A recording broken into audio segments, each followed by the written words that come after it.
ఎక్కడ చూసినా శవాల తిప్పలే. అడుగేస్తే అడుగుకోక ఆటంకం, బురదలో ఇరుక్కుపోయిన బాడీలు, బండరాళ్ల మధ్య నలిగిపోయిన బతుకులు, వరదల్లో కొట్టుకొస్తున్న మృతదేహాలు, తలలేని మొండాలు, కాళ్లు చేతులు కనిపించని శవాలు, నీళ్లలో తేలుతున్న ఇళ్లు, వరద నీటిలో కనిపించని గ్రామాలు, బూడిదైన బంగారు భవిష్యత్తు.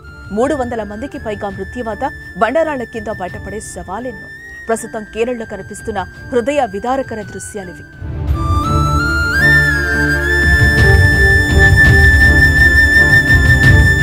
ప్రకృతిపై మనిషి పైచేయి సాధించారని సంబరపడినప్పుడల్లా నేనంటే ఇది అంటూ ప్రకృతి విలయ తాండవం చేస్తోంది. భూకంపాలు, సునామీ, వరదలు, వర్షాలు ఇలా రకరకాల కారణాలతో మానవుల జీవితాన్ని అస్తవ్యస్తంగా మారుస్తోంది. కళ్ళు మూసి తెరిచేలోగా ప్రకృతి చేసిన విలయ తాండవానికి, ప్రకృతి రాసే విషాద గీతానికి కొంతమంది వ్యక్తులు సజీవ సాక్ష్యాలుగా నిలిచిపోయారు. కేరళలో వర్షాలు, వరదలు సృష్టించిన విషాదం సునామీ తర్వాత అతిపెద్ద విపత్తుగా చరిత్రలో నిలిచింది.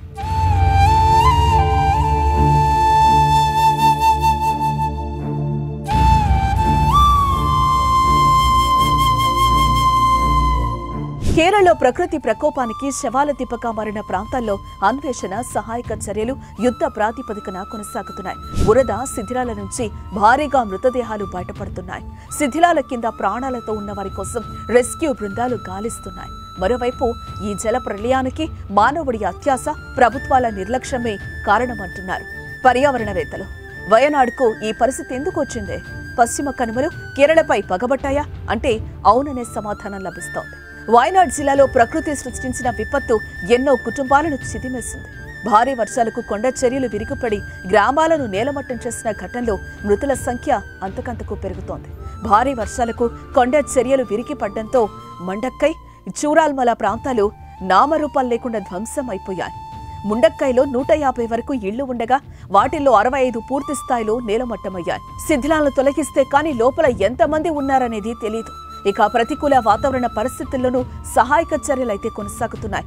యుద్ధ ప్రాతిపదికన రెస్క్యూ ఆపరేషన్ చేపట్టిన భారత సైన్యం దాదాపు 1000 మందికి పైగా స్థానికులను సురక్షితంగా కాపాడింది.